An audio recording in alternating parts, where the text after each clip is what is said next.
3 fingers. Okay, for our last reader, I guess Deborah has the, yeah. Anyway, yeah, well, his name is John Stabb Schroeder, or John Stabb, and I guess we go back. We had a musical collaboration back in 1980, or something like that. And I would play the music, and he would write the words. And I didn't know what the words were until a couple of years ago when I found you could get ringtones. And I realized that actually his writing was very good. But I mean, there were phrases like, there was something about Supertramp. Supertramp gives me a cramp. I don't want to go to camp. I don't want to go to camp. Yeah, I don't want to go to camp. What about that? Supertramp gives me a cramp. I don't want to go to camp. 2 completely different concepts, but they sort of mold together. Just rhyme. Don't say that. No, it's poetry. And okay, James Dean. I'm James Dean. I make the scene. Excuse me. I create the scene. Know what I mean? I'm James Dean. And that's all you need to say. And I thought this guy should be not only a really good singer, but a good writer. And actually, he's coming up with his memoirs now. I can give you the, he actually did more than what he did in 1980, but all I see now is a picture of a girl and a guy. Okay, why don't you come up here, John Stabb, and tell people all the other bands that you've been in since I taught you everything you need to know. okay, come on.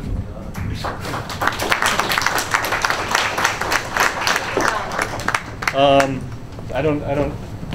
That would be punishing. I'm sorry. Let's see. Okay. The Stabb, Government Issue, Weatherhead, No Trespassing, JS and the Cupids, Emma Peel, The Factory Incident, Stabb, which was a band that was self-titled, like that these guys from Baltimore and other friends of mine decided we should go for like a self-titled band and do some Government Issue covers and half originals, and it went over like a lead bomb all across the country in North America.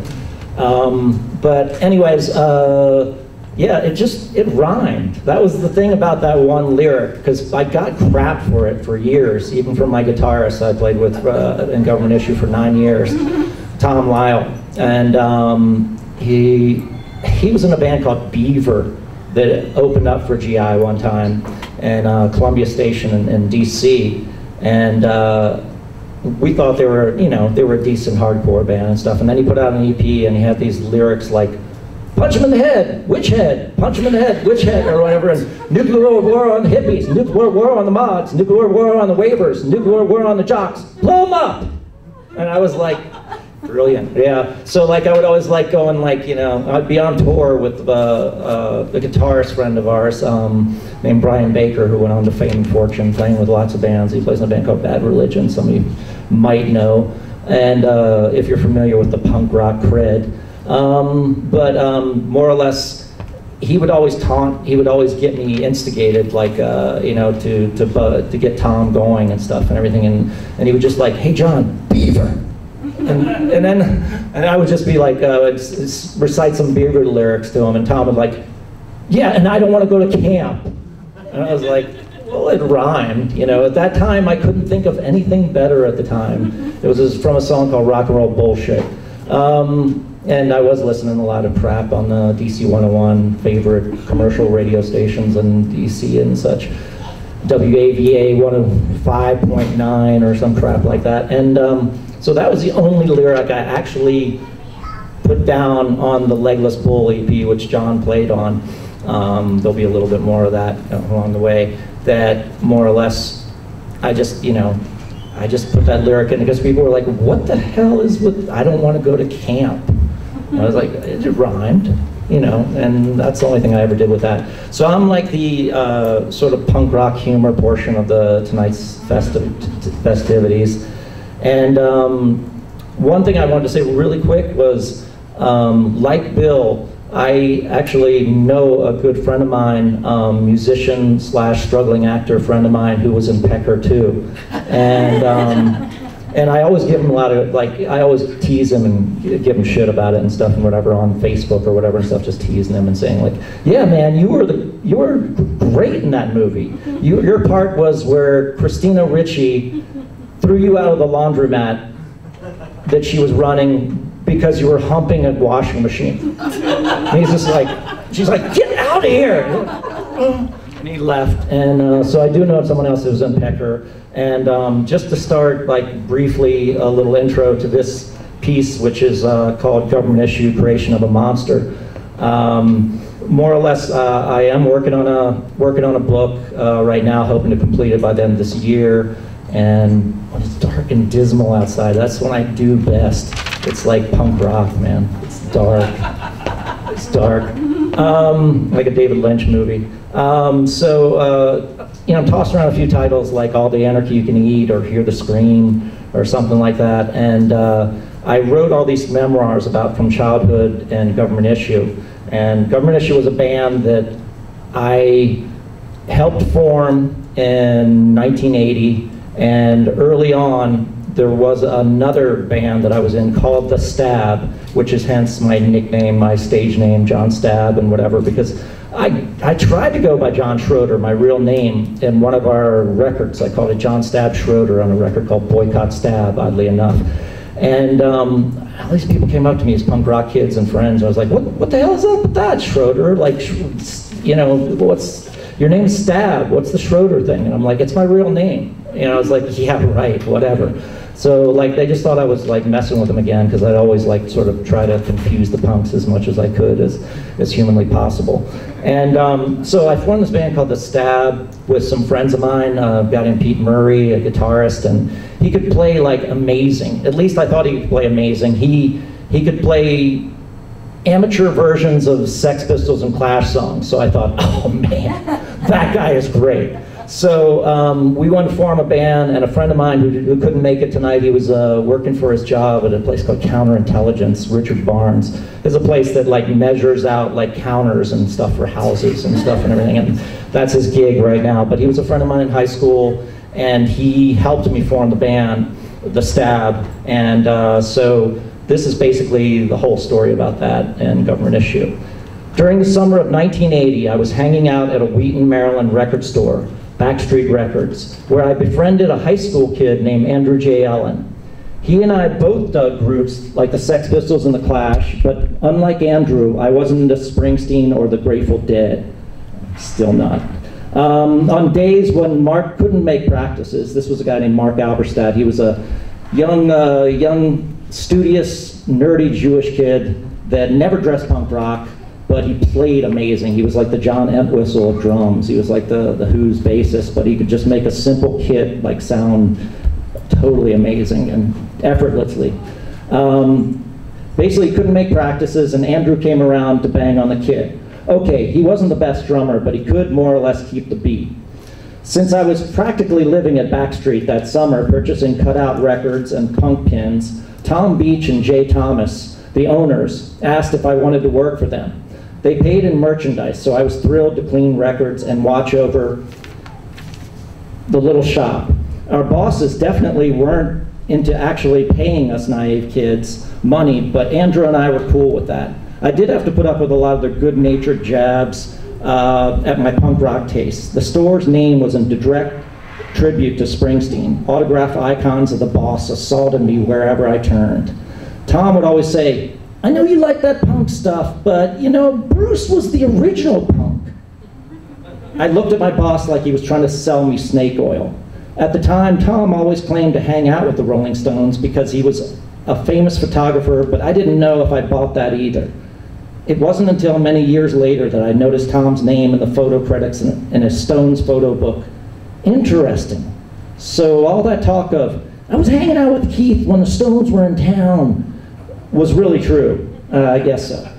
It was at the record store that a woman donned in thick cake makeup and vicious eye pencil introduced herself to me as Monique Unique. She was a few years older than I was, into the New York Dolls, Bowie, and the Sex Pistols. I still can't stand the Dolls' vocalist David Johansen's voice, but I like them musically. And Johnny Thunder's later band, the Heartbreakers, I love that shit. Surprised that anyone in suburban Maryland was even remotely into punk, Monique wanted to drag me along to one of her favorite nightclubs. When Scandals, a tiny Georgetown venue, offered the Untouchables and the Teen Idols one night, June 30th, we went to see them. They played this ultra-fast, thrashy music that really moved me. I was familiar with the mid-tempo pace of British punk, but this was something new. While the bands tore it up, their fans slammed bodily into one another at hyper speed. From that moment, I wanted to be part of this scene. The Untouchables frontman, a wiry baby-faced lad named Alec Mackay, who has actually been here before, and he did a really cool reading, I've heard, good friend of mine, especially riveted me. Watching this small guy writhing around and flailing himself into the fray gave me a real rush. He screamed his high-pitched, angry lyrics, and the kids went nuts. Like a little rat, he dived through people's legs and bounced up, only to fling himself wildly in another direction. After the set, the little punk rock rat looked utterly spent. It wasn't until many years later that I found out that Alec, like the infamous Iggy Pop, if some people might be familiar with that guy, I don't know. He does like Caribbean cruise commercials and stuff like that. And he just turned like 65 today. So go Iggy. Yeah, go Iggy. Had asthma and occasionally smoked cigarettes on top of it. He must have been more drained than I thought. He was also the younger brother of Teen Idol's bassist Ian Mackay. That name is kind of known around the sort of independent music scene. He formed a label called Discord Records, and he's sort of like, he doesn't like to think of himself as like the icon or like the punk rock, like, you know, figure of like the scene or whatever and all that, but he definitely created a lot. He's done a lot in his life, and he's a great guy, he's a good guy. And John will definitely, you know, back me up on this, that our first EP, Legless Bowl, which came out in 1980, we spent about approximately like 30 minutes recording it, and they might have probably produced it and mixed it in 30 minutes too, and we had to be responsible for, we had a great deal from Discord Records, this fledgling label that was just starting in 1980. They had already put out the Teen Idol single, which Ian was in that band, and they wanted to put out GI's single. So this EP that we had like 10 songs, and each song like was maybe like 60 seconds or a minute and a half, or, you know, just really short, fast, angry, crazy songs. And that's the EP that has those lyrics, the famous lyrics, I don't want to go to camp on, which I've had to live down that embarrassment many years, and I finally came to terms with it and went like, yeah, it's kind of charming, whatever, I guess. So John can definitely like back me up that it's, as John would say, it was the most profitable half hour I ever spent in my life. Because we get royalties for this thing. As shocking as it is, we have like iTunes Airplay and all kinds of stuff out there with this Legless Bowl thing, and cuts that we did on a sampler called Flex Your Head. And so we were responsible for like $500 of doing the artwork and like folding the sleeves, and everybody glued and folded the sleeves. I had little record glue signing parties and everything, and it was crazy. Everybody would get together and drink really huge, big, like, you know, big gulps, and eat bad 7-Eleven, like beef and cheese bean burritos and stuff. This is before I was a vegetarian. Oh, that's horrible crap that you put in your system as the early days. But more or less, like, they put out the other 500, which that was for the recording costs, and it was a little studio called Inner Ear Records out in Arlington, still exists. It's pretty amazing. But out of that whole scene, I basically, get back to the whole story. I introduced myself to as many of these WDC punks as I could, and I was pleased to find out that none of them had that oh so cool snotty pretentiousness I had expected from real punk rockers. I mean, that was the picture the media painted of all British punk bands. These kids, by contrast, were a down-to-earth, friendly bunch. Ian, in particular, was into meeting new punks, and I told him about my band. Of course, we hadn't got out of the basement yet, but in my mind, we were on our way. Ian showed interest in my band, and he wrote my first name plus the band name in his address book, John Stabb. That was an important night for me. Meanwhile, the Stabb was expanding our musical repertoire. Mark brought with him an edgy 60s power pop garage sensibility, and we added his influences to our punk playlist. We interpreted No by the Rudacilles and Why by the 60s obscure band called The Dirty Words. Pretty damn well, I must say. I wish I had tapes of some of those basement jams. I still maintain that Mark was one of the best drummers to come along in my musical lifetime, in anyone's musical lifetime for that matter. But we were still in flux once again. College interrupted our brilliant careers. John Berger announced his imminent return to school in Chi-Town. By Thanksgiving in 1980, I'd quit Backstreet in favor of seasonal stock work at W. Bell and Company. Now this was like a place that horrible, just crap.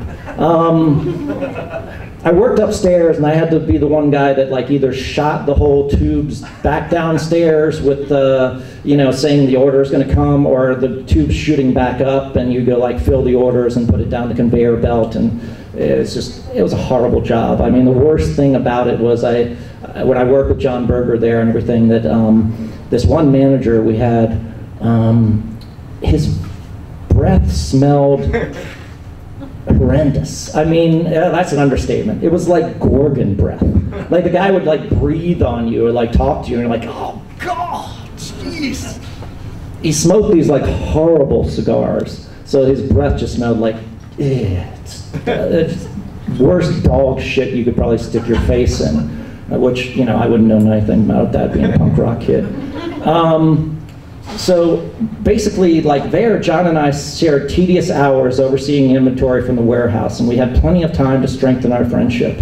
Aside from his pot smoking and fondness for whippets, nitrous oxide, I was going to miss him. Mark brought an old high school friend, Brian Gay, his actual name. We used to give him so much crap about that. And you're like, your name, Brian Gay. Gay, yeah. It's juvenile crap back in the 80s. Before we sort of learned to come to terms with the whole thing. But so at the same time, Brian was also playing guitar for a band called the Indians. The curly blonde-haired kid was a likable sort and had more enthusiasm than aptitude, so we had a new bassist. Back then, it was always more about punk spirit and sheer energy than professional musicianship. The school bug was contagious, and soon after, Kenny Alberstadt, this was Mark's brother, on guitar, succumbed to law school in New York. We were getting used to playing musical chairs. Andrew, my old friend from Backstreet, recommended his friend John Barry, who was still in high school. This was St. Anselm's all-boys Catholic high school in DC. A little bit about that coming up. And you might know this guy, just, he's a good guy. He's actually okay. Don't let him touch you or anything. It was a warm, muggy afternoon in November when the potential guitarist showed up to play with us. The tall fellow with black trench coat, large olive green Wellington boots, and spiky Keith Richards hair made quite an impression. We had no clue why he was outfitted in rain gear, because it wasn't raining outside, but he looked like a rocker. Mark felt apprehensive. Years later, Mark admitted he thought Barry looked mean, like he was going to kick our geeky asses. But we soon determined that despite his rough appearance, John was a sweet and gentle dude, somewhat like Sean Penn's Jess Piccoli character in one of my favorite movies, Fast Times at Ridgemont High. We played a bit of our stuff for him, and the second he joined, he mesmerized us with his effortlessly blurry guitar action. He'd mastered a singular style, still powerful and hardcore like the Teen Idols and the Untouchables, but noisier and more chaotic. Man, how did you learn to play that way? Brian asked, and John answered shyly, I just take old Rolling Stone songs and speed them up. Pure genius. This cat knocked us out. John Barry was in. Some years later, I'd find out that John had already started his punk career before he joined the illustrious Stabb band. Missing in Action had featured the soon-to-be indie pop darling Lita Husick. According to her, they really lived up to their name. They played at John's all-boys Catholic high school, St. Anselm's Abbey School. Unlike GI, they didn't get banned from playing there, but that's another story. We actually started a riot on Valentine's Day, so I kind of refer to that chapter in my book as the St. Valentine's Day massacre gig. It was a lot of fun. John remembers it well. They opened up, Missing in Action, they opened up for a disco band. This was in 1980, and Lita banged on a primitive drum kit. When I talked to her recently, she had this to say about Missing in Action's first and only gig. We did a Clash cover and a Dead Boys cover, and we sucked. But the kids were mesmerized because it was all so new. The funny thing is, this local musician, Lita, would obviously eventually check out some early GI, or how else would she come to name one of her albums Joyride, which is what a record the government issue came out with in 1984. The day I came across that 1995 album, I thought sarcastically, hey, what an original title. But I hold no ill will towards her for copying a government issue title. I still dig some of her stuff, and at least she's a fellow Washington musician. So it's not as bad as the Bloody Human League and the wretched Dave Matthews Band blatantly lifting the title of their album called Crash, which was the last album that Government Issue came out with. The other guys in the band thought the Stabb name sounded too drab, and so I went in search of the perfect punk name. After checking out as many clubs as possible, I saw a new group, Black Market Baby, sometimes known as BMB, at a small Bethesda, Maryland club called the Psychedelic. BMB that night played under an assumed name as the Allied. Apparently their fans had a destructive nature, and BMB was banned from several area venues, getting banned in DC. Cool, that's for me, brother. So I wrote a song, like on our first demo, that, you know, John seems to think I wrote some pretty interesting things and stuff, but I was all about like attack the world. I was like angry. I came out of high school. I was picked on. I was beaten up. I was, you know, the guy that bullied a lot and everything. So I had a lot of anger in me, and I had a lot of like frustration, and like, you know, and like punk rock was like the hammer to the world's face that I wanted to hit them so hard and everything. I was just an angry young man about 19 years old.